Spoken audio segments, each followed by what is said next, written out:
The Galactic Coalition's fleet shimmered like a storm of stars across the void.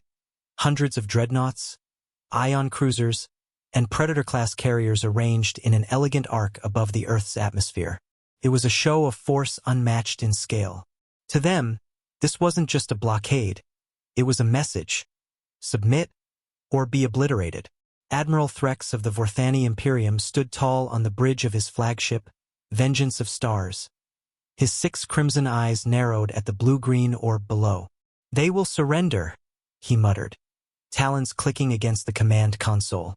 No species resists when faced with annihilation. But Earth didn't blink. Instead, the humans responded with a transmission. It was short, oddly calm, just 5 words. "We see you. We smile." Threx hissed. Mockery? At a time like this? He spun to his comms officer. "Have they launched any defense? Activated planetary shields?" The officer shook his head. "No activity, Admiral. Civilian chatter continues. Commercial satellites still transmitting. No weapon signatures. Nothing." "Then they're stalling," Threx grunted. "Perhaps they think we won't fire on a world so underprepared." But deep within Earth's subterranean defense bunkers, hundreds of meters beneath the crust, Project Deliverance was waking up. General Amira Cole stood in front of a reinforced holodisplay. Behind her, an elite panel of Earth's secret Global Defense Council watched without speaking. "The Coalition's entire Third Fleet is here," she said, gesturing to the projected arc of ships. "And they expect us to panic. What they don't know is that this moment was expected." She turned to her aide. "Bring it online." "Yes, ma'am." Initiating Ragnarok protocol. The first pulse came 30 seconds later. In orbit, Coalition ships flickered as if the stars themselves hiccuped. Systems glitched. Engines stuttered. AI matrices reported unidentifiable gravitational distortion. Admiral Threx stared at his screen. "What was that?" Before his officer could answer, the second pulse came. This time, it wasn't just sensors. A massive tear in space, less than 3,000 kilometers from the fleet, opened. A shimmering singularity surrounded by a corona of lightning and plasma. From it emerged a shape. Not a fleet, just one ship. But it was colossal, larger than any Coalition dreadnought, its hull layered with obsidian alloys unknown to galactic science.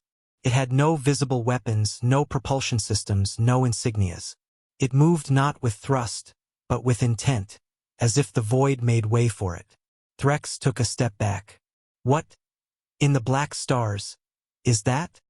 His chief tactician whispered, "That's not a ship. That's a monument." And then the voice came. "Designation, SOL Superior, Human Flagship, Prototype Class Singularity Engine. Message follows." General Amira's voice echoed across every Coalition ship.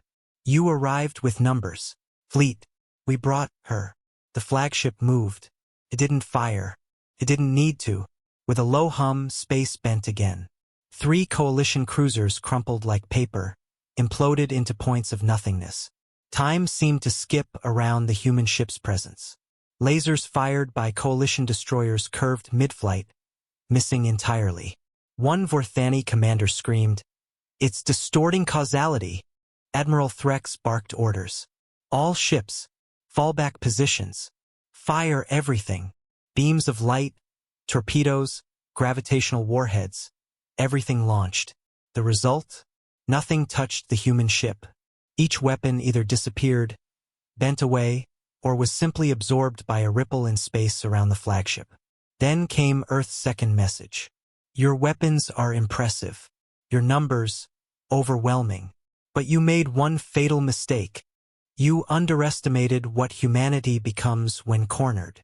The SOL Superior finally retaliated. A pulse, silent, silver, and barely visible, rippled outward. Every Coalition ship within a 50,000 kilometers radius froze. Power dead. Systems cold. A silence overtook the battlefield. Admiral Threx's screens went black. His crew screamed. His engines died. And then, outside his viewing deck, he saw the ship.